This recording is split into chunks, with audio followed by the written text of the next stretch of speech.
right, so we are done with these seats. Still drying. You can see, it looks like we got all the spots and stains out of it. Once it dries and we give it a fresh vacuuming, should be able to tell more with the seat bottoms. So after I got done pressure washing it, came in and used a clean rag with just a mild soap and warm water, wiped down the leather surfaces, and I came in with a clean rag, just fresh water to get any soap residue off. Then we conditioned it with leather conditioner, so when it's sitting here in the sun drying, it's not gonna get damaged. I think it turned out pretty good.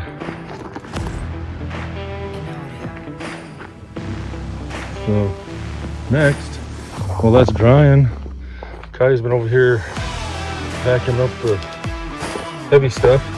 Started in the back, you can see, got all that stuff out of there. She hasn't wiped it down. This is just her vacuuming and then using a little couple brushes to break stuff loose. And then I pulled these plastic trims that cover the wires, as you can see the magoo that's down in there. Most of that's coffee. It's on both sides. There's coffee, dog food, just all kinds of stuff in here. That's where we like to pull the carpet out, because there's no way you'd get that out of there. So once we get it all vacuumed out, we'll start wiping everything down with a rag with mild soap and water, and then probably go follow behind that with a rag with just clean water. And then it'll be ready to put back together. We'll just be waiting on the carpet to dry.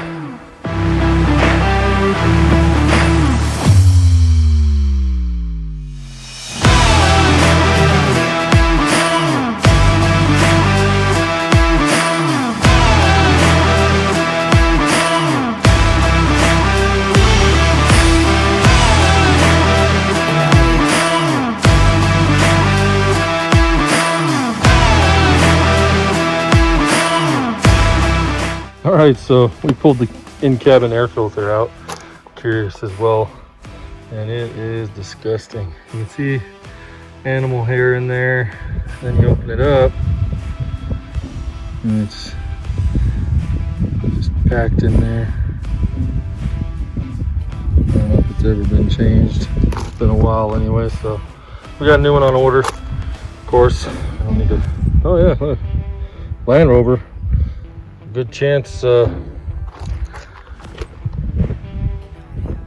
never been changed, or it was last changed at a dealer, which would have been probably several owners ago.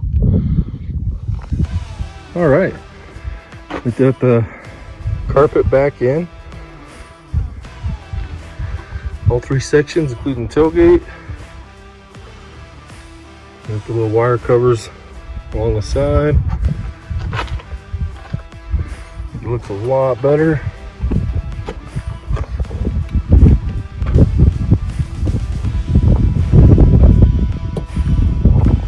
So we're gonna start putting the interiors. We're gonna put the skid plate or the skid trim there on both sides of the doors and put these rear panels in. And then we should be ready to put in the second row seats. That's the plan anyways. Driver's side.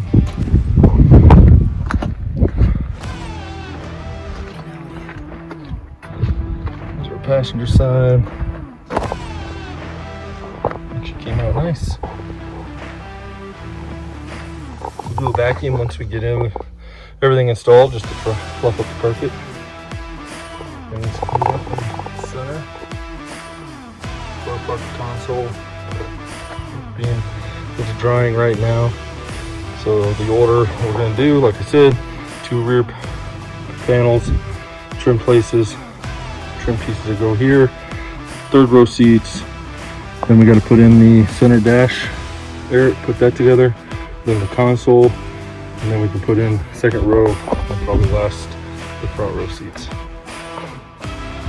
That's the plan.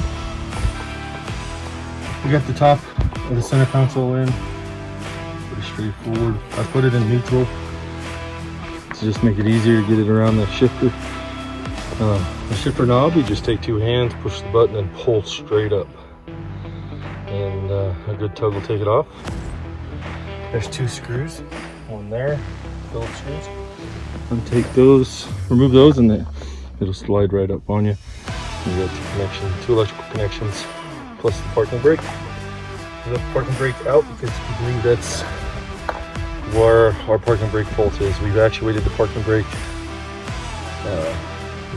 over through the computer system, bypassing the switch, and you can hear the mechanism work in the back.